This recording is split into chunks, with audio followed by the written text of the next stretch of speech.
మీరు ఇంగ్లీష్ సులువుగా మాట్లాడాలనుకుంటున్నారా? అయితే మీకు ఒక స్ట్రాటజీ చెప్తాను. నేను దీన్ని మదర్ టంగ్ స్ట్రాటజీ అంటాను.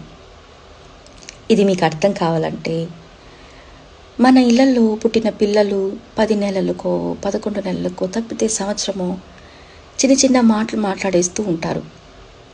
ఈ భాషనే మనము మదర్ టంగ్ అంటాము. వారు దీన్ని ఎలా మాట్లాడుతున్నారు? చుట్టుపక్కల వాళ్ళ అమ్మ నాన్న, అక్క చెల్లెలు లేదా బంధువులు ఏ భాషనైతే మాట్లాడుతూ ఉంటారో దాన్ని విని నేర్చుకుంటూ మాట్లాడుతూ ఉంటారు. మనం కూడా ఇదే స్ట్రాటజీని ఉపయోగించి మనం ఏ భాషనైనా మాట్లాడచ్చు. అందులో ఇంగ్లీష్ కూడా ఒకటండోయ్. కనుకనే మనము ప్రతిరోజు సరైన ఇంగ్లీషు, చిన్న చిన్న పదాలు, చిన్న చిన్న వాక్యాలు వింటూ, రాస్తూ, మాట్లాడుతూ ప్రాక్టీస్ చేస్తూ ఉంటే ఇంగ్లీష్ మాట్లాడడం సులువైపోతుంది.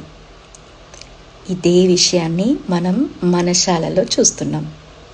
English easy at Manashala. Follow for more.